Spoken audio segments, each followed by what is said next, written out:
Assalamualaikum teman-teman. Perkenalkan, nama saya Uke Fadilah. Saya berasal dari jurusan Pendidikan Ekonomi STKIP Nurul Huda Sukaraja.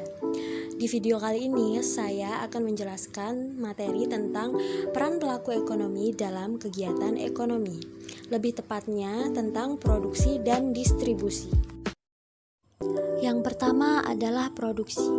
Sebenarnya produksi adalah suatu kegiatan yang sangat melekat dengan kehidupan manusia. Oleh karena itu, kegiatan produksi itu sangat mudah diartikan. Contohnya saja seperti proses pembuatan kue dan proses penjahitan baju. Sedangkan pengertian produksi sendiri adalah suatu kegiatan menambah kegunaan suatu benda atau menciptakan benda baru sehingga lebih bermanfaat dalam memenuhi kebutuhan. Tujuan produksi dibedakan menjadi dua. Yang pertama yaitu tujuan produksi secara umum dan juga tujuan bagi pihak produsen.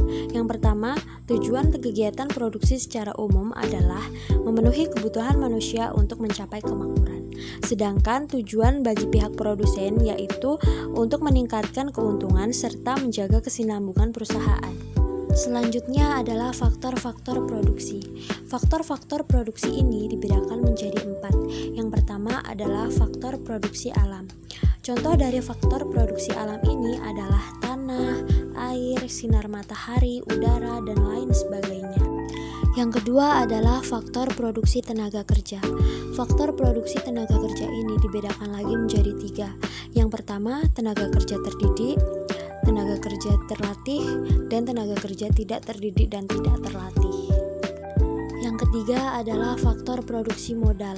Fungsi faktor produksi modal adalah sebagai penunjang dalam mempercepat atau menambah kemampuan dalam memproduksi. Dan yang terakhir adalah faktor produksi keahlian. Faktor produksi keahlian ini sebenarnya hampir sama dengan tenaga kerja terlatih. Contohnya adalah seperti penjahit atau tenaga kerja di bengkel.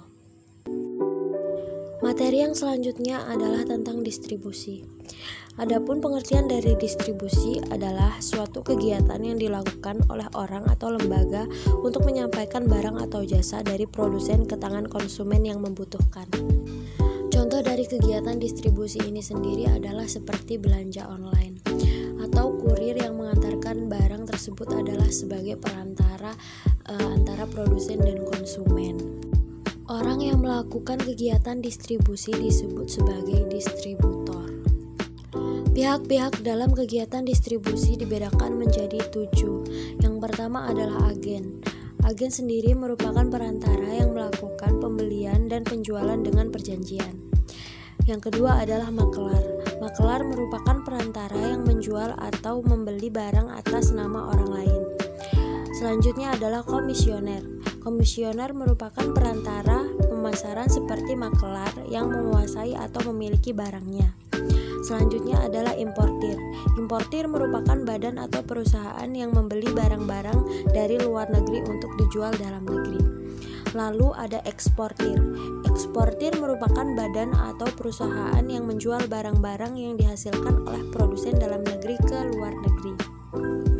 Lalu ada pedagang besar atau grosir, merupakan pedagang yang membeli dan menjual barang dalam jumlah besar. Dan yang terakhir adalah pedagang eceran.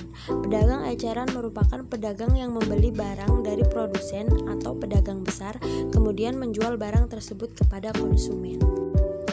Ada beberapa faktor yang mempengaruhi distribusi. Yang pertama adalah produk. Produk adalah berkaitan dengan objek fisik yang dihasilkan oleh perusahaan. Contohnya adalah brand sepatu. Yang kedua adalah pasar. Pasar sebagai saluran terjadinya distribusi. Yang ketiga adalah produsen dan yang terakhir adalah perantara. Selanjutnya adalah mata rantai distribusi. Berikut adalah gambar dari mata rantai distribusi.